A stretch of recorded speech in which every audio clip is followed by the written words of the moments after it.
Hey there, what's happening guys, Rotten here, and welcome to another tier list maker video. This comes at request of my friend George, who you would know as packsays.com on YouTube. Please check his channel out. He did a couple of gaming videos with me. He also did some animation videos which he made himself. He makes a lot of funny stuff, and there's a bit of a cameo from me in one of the animations. So yeah, please check his channel out.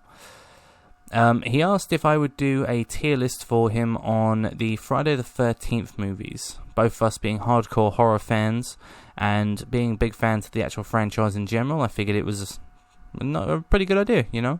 So just remember that this is all my personal opinion, and I'm doing this unscripted, so there is some bits which I may be wrong on. I apologise, I should have done a little bit more research on this, but hope you all enjoy. So without that being said, let's go on to the first movie, Friday the 13th, made in 1980 by Sean Cunningham.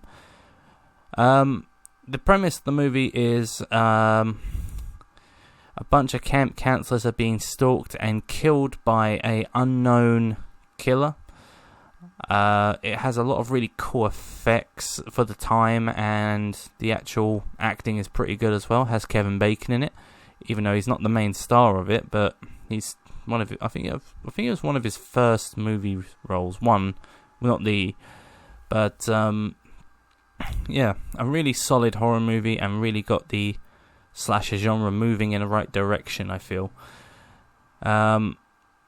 Overall, I don't want to spoil too much of the movie for you, but they believe that it's all due to a fact that a boy drowned in the lake some years back, and that it's him haunting them and taking them out, but it actually turns out it's not true.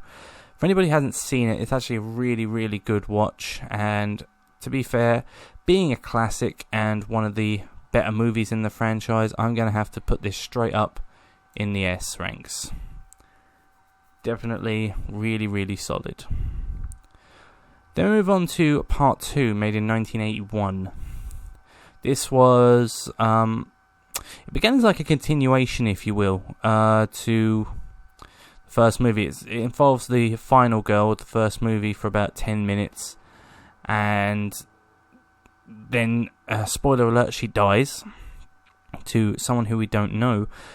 But it doesn't make sense, because in the first movie, the actual killer who was doing it dies at the end. I'm still not going to spoil who it was for anybody who hasn't seen it. I mean, you know, it's a 40-year-old movie, so, you know, you better get on that, because that's a classic right there. If you're a horror fan, you really can't say you're a horror fan if you haven't seen any of the Friday the 13th, or at least the first one. But getting back to Friday the 13th part 2. Yeah, and it cuts back to a bunch of new camp counselors on Crystal Lake who are again being stalked by a unknown killer who sorry, that was my phone. It's just thrown me off a little bit on my speech. An unknown killer who is taking them all out. The acting in this one is a little bit it's still pretty okay for one of those slasher movie kind of things, but it's not as good as the first one, I don't feel. The kills in it are still pretty gruesome and still really cool to watch. And it still has a solid jump scare at the end, much like the first one does. Again, not going to spoil what happens, but you can just imagine. This one here, I feel it deserves an A ranking. Mainly because of the suspense that it has in it, and also how good the actual kills are, and some of the characters are really good to get along with. Moving on to Friday the 13th part 3. This is one I have mixed feelings about. This was actually done in 3D when it first came out, which was, let me just look this up here to make sure I'm correct, 1982, so this was another year. Each one of these so far have been a year later they made one, so again, this one involves a unknown killer. We can all guess by now it's Jason, who's come back, who is going around and taking out a bunch of camp counselors once again. Except this one, it involves some teens and a girl who's been traumatized from seeing Jason before in Crystal Lake, because her family lived close to it, from what I can remember, if that's correct.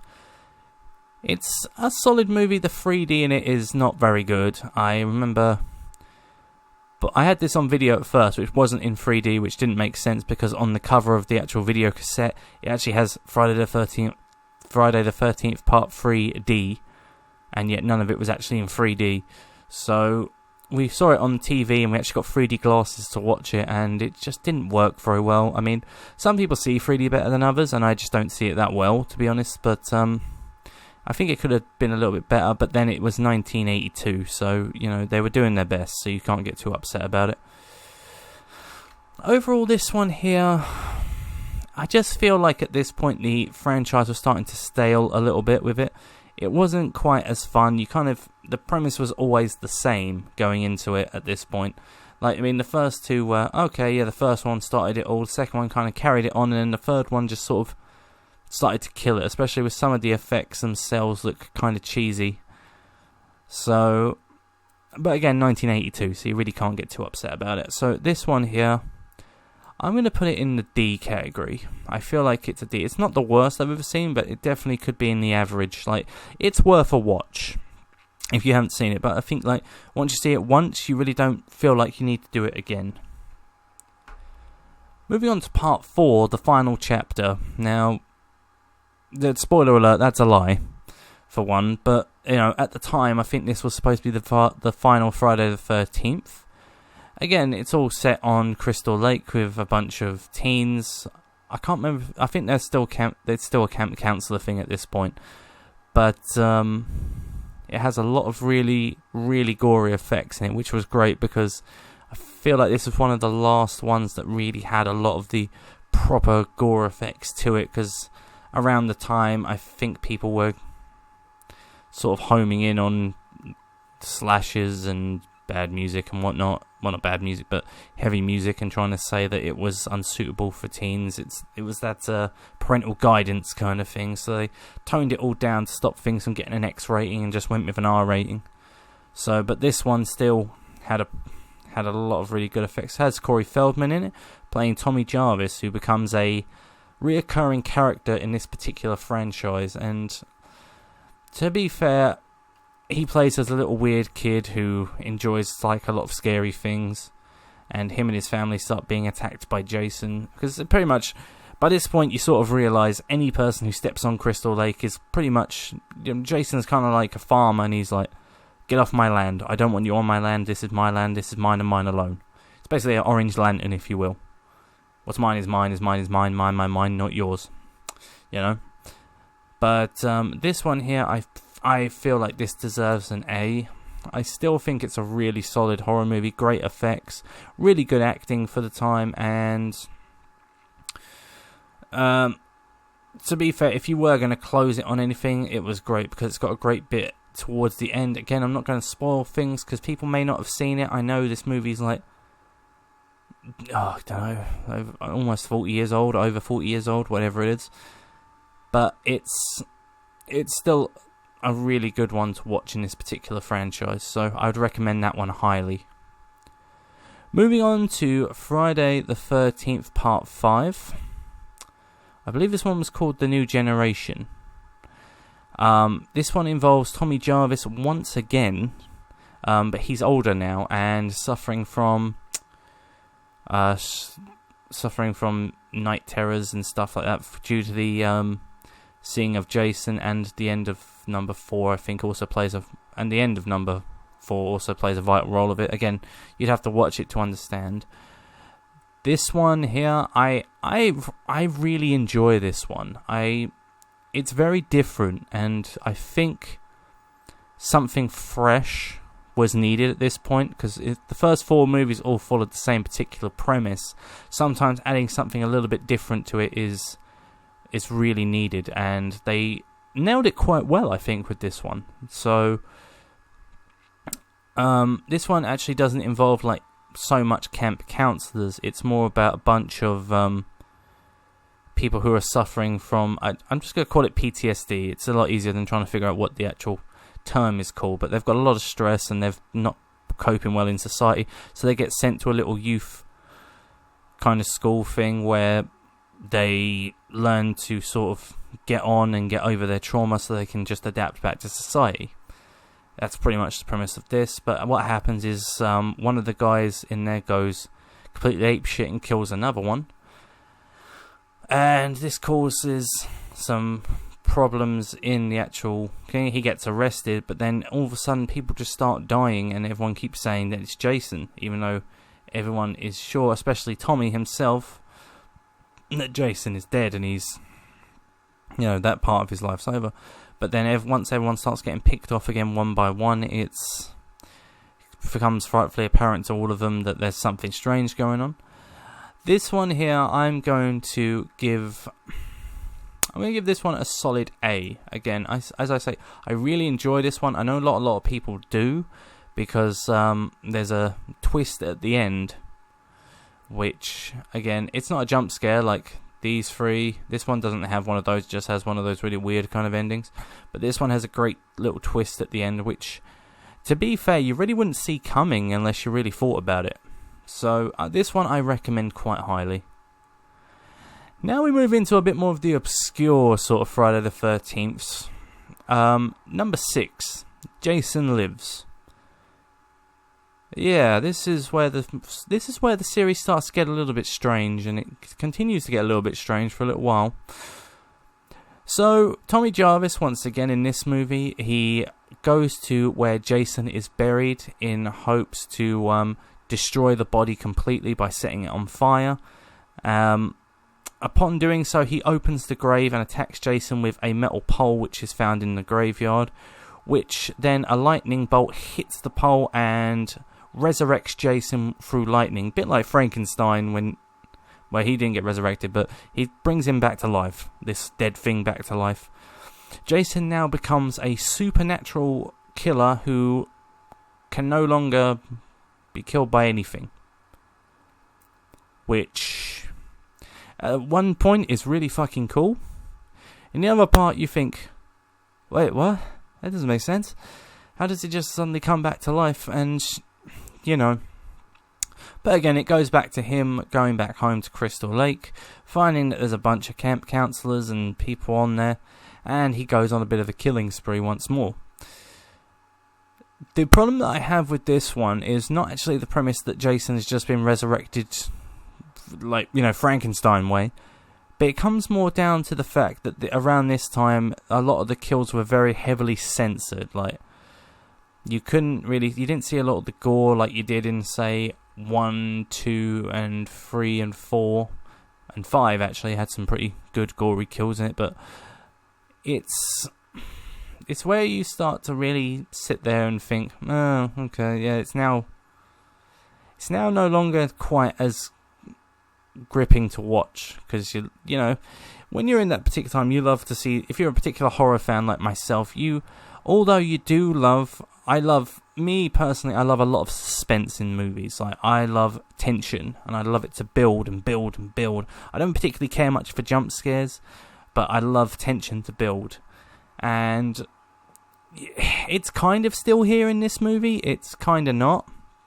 But then again, with the actual way the kills are a little bit lackluster at best, because they had to try to avoid getting the X rating, I feel like the movie actually suffers in regards to this, where it could have been, because it doesn't start to feel, if you've seen the first couple of Fridays, you think to yourself, what's wrong with this one? Why does it feel like it's just like, it could be literally a 15 instead of an 18, If I'm making sense on that. If not, then please comment down below and just explain it in a better term, which everyone probably could. But again, this one with Tommy, he then gets arrested and he meets up with the sheriff's daughter, who helps him escape because he has to go back to Crystal Lake to stop Jason from killing everybody.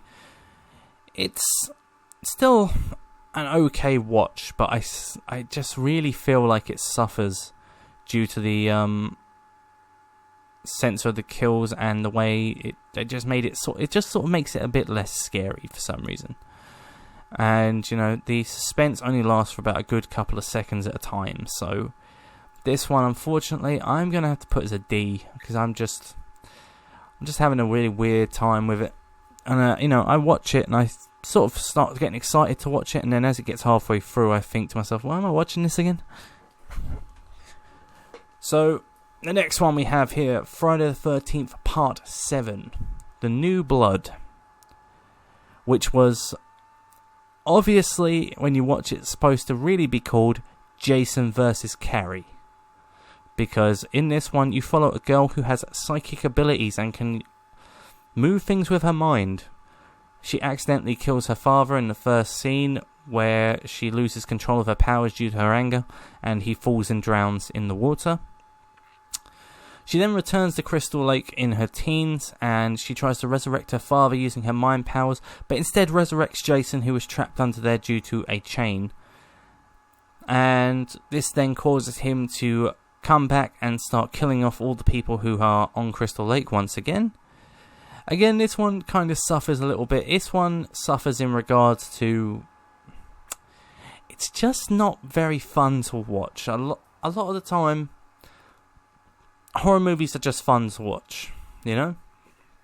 So, this one I feel just loses that a little bit. The end scene, where she takes on Jason with her mind powers, is really cool to watch.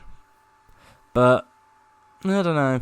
This one I have mixed reviews about. I definitely prefer it over Jason Lives. I'd have to probably re-watch it again to sort of figure it out and really sit there and give it an honest-to-God opinion, which I might do eventually, just do actual reviews of these and not just a tier list maker. But this one I'm going to give a solid C. It's definitely better than these two, but nowhere near as good as these ones here. Now we get to the movie that I probably hate the most, I suppose. Just with how silly it is and what it's all about. Jason Takes Manhattan, Part 8. Now the title should give you a demonstration already, or a realization of what this movie is going to be about. So, Jason comes back to life somehow. I can't remember how he does it. And somehow manages to find his way aboard a cruise ship heading to Manhattan from Crystal Lake. Already my brain was like exploding a little bit on that, but yeah. So, he climbs aboard the ship and begins to kill off all the passengers inside. And the basic premise of this is they end up in New York, where he's chasing down this girl and boy who was at Crystal Lake, but now I don't even know if they do anything. I think he's literally just killing them out of spite at this point. My biggest problem with this is that Jason somehow now has the ability to teleport, because he'll be standing in one place, all of a sudden someone will turn around and he's right behind them. The only thing that makes sense is that he teleports, okay? Because there's no way he can slow down time or something like that. He's not got that much power behind him. He's got some supernatural abilities which kick fucking ass, invulnerability and the ability to have superhuman strength and whatnot. But yeah, this one I just every time I watch it, literally 10 minutes in, I think to myself, I should turn this off because this is just stupid now.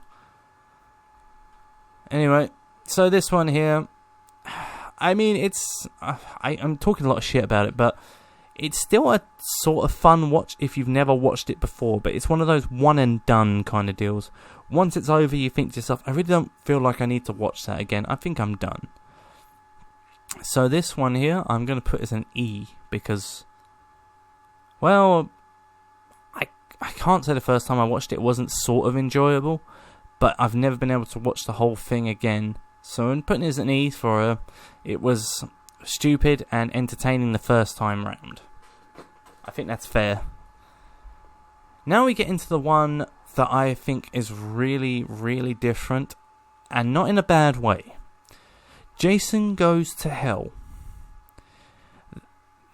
Some people really didn't like this movie because Jason's not in it very much. Basically, he goes to kill a girl who's in Crystal Lake at the time, and she tricks him, and he gets blown to hell by a bunch of Marines who are waiting around, and his body is completely... The only thing that survives is his heart and his head. But his head's got nothing to do with it, so we're not going to talk about it. So, the heart then sort of trances people into eating it, which is what happens, which then puts Jason into the body of the person who has devoured it. who then goes around trying to kill everybody to try and get to the girl who tricked him, because he cannot be reborn except through a Voorhees woman who, it turns out, they are sort of related to him. I'm never quite sure how that goes. At the same time, there's a guy who was dating was the daughter of this girl, who was dating the daughter of this girl, who had his baby, and it turns out that he's trying to protect them because he talks to some sort of witch doctor, or whatever he wants to call himself, some kind of hunter or thing, who says he's going to have to be reborn through a Voorhees woman, and it all turns weird when he starts taking the body of everybody and starts going around and trying to capture one so that he can... So basically what happens is he's got like some kind of worm that's come out the heart, or it just fused inside this person's body, and then he has to like put it into them, and then he can be reborn through them. It also has the Necronomicon in it, which I thought was absolutely awesome, because why not throw some Evil Dead in there? Because at the same time I thought to myself, this was obviously supposed to be, to an extent, Ash versus Jason. Because the dagger from Evil Dead's in it, the book from Evil Dead's in it, and a lot of the shit that's happening just sounds very Evil Dead to me. A surprise ending comes when Jason's mask is taken down to hell by Freddy Krueger, which obviously leads to a movie which we will get to not long ago. This one, I feel like it's batshit insane, and I love everything about it in that regard. It's different, and I like different. Not very much suspense in it, but I can let that go. There are some really cool graphic kills in it as well, which help it feel a lot like a Friday the 13th movie again. So this one here is getting a solid B. I feel like it deserves a B for what it is. And this is more the 90s, I think, now when this was made, and you could get away with having gory shit again. Now we move on to Jason X. This again falls into the category of batshit insane to an extent. Basically, Jason has been captured at this point, and he is being held in a sort of like cell which is guarded, and he escapes, and is led down into a basement by a doctor there who seals him in a cryotube, but he stabs through the cryotube, getting her, and it freezes the pair of them for like 1,000 years or something like that, and they only awaken once. A team of school kids who are on a space exposition come down to save them. I just heard what that sounds like in my head. A space exposition to find what's inside the ruins, and they find her and him, and they take them back to the ship. They manage to save the scientist, and they also leave Jason to thaw out.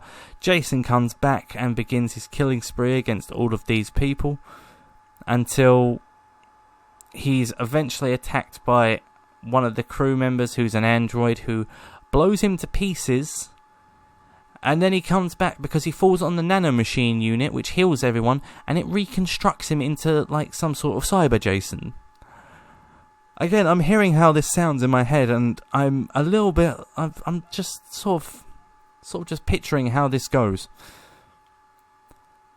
And the whole movie just feels batshit insane. Jason is in space. He's on a spaceship. What the fuck is that about? But this movie works so well. And it's a really, really enjoyable watch. It doesn't have to make sense to be enjoyable and for you to love it because of just what it is. So this one here is getting another B. Because I've just listened to all that in my head, and I've just thought, yeah, but I love watching this movie. And I thought, yeah, fuck yeah, I love watching this movie. I'm giving it a B, because it's not fantastic, but it's enjoy it a lot. Now we move on to Freddy vs. Jason. Following the ending of Jason Goes to Hell, we finally had the grudge match between Freddy Krueger and Jason Voorhees.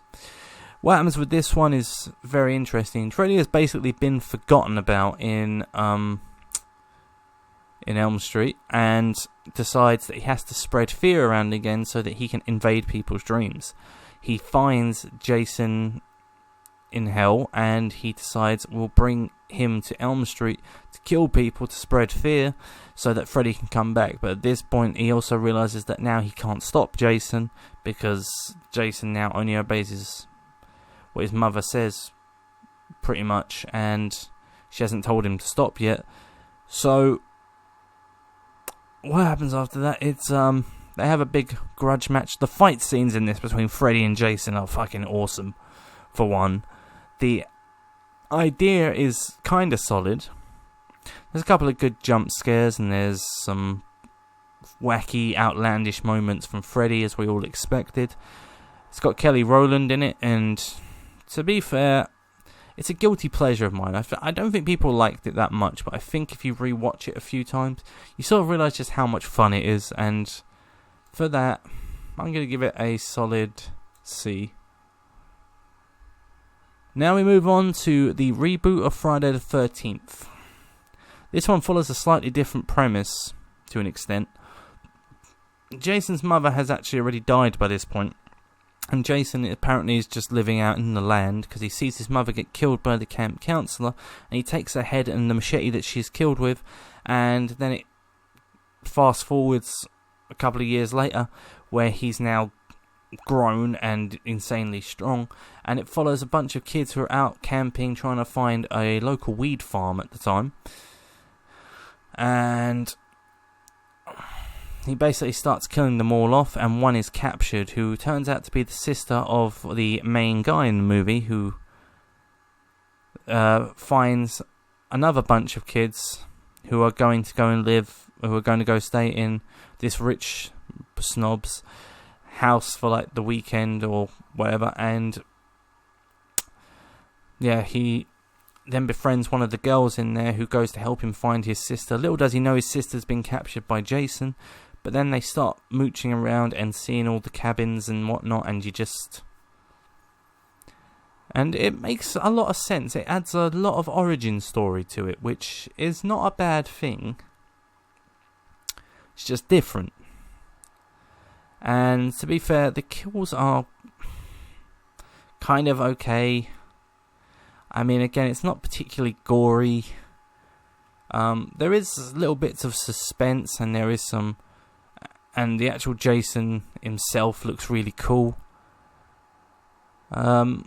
This one, again, I have a little bit of mixed feelings about. I know a lot of people didn't like it, but to an extent, it's still an enjoyable watch. So I'm going to put this one in the C category. It's definitely worth a watch if you've never seen it.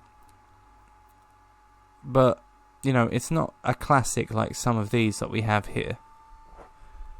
And that's my tier list. Thank you very much for joining me, guys. Please remember to rate, favourite, comment, subscribe and enjoy. Georgie boy, I did this all for you. Maybe sometime soon I might be able to convince him to come around mine, and we'll make a tier list together of maybe movies or a game or novels or something like that, and we'll just discuss it amongst each other, so I have an extra opinion and someone else to give a little bit of feedback to make it a little bit longer. But I really hope you all enjoyed this, and please remember to rate, favourite, comment, subscribe and enjoy it. Until next time, I will see you then. Bye bye.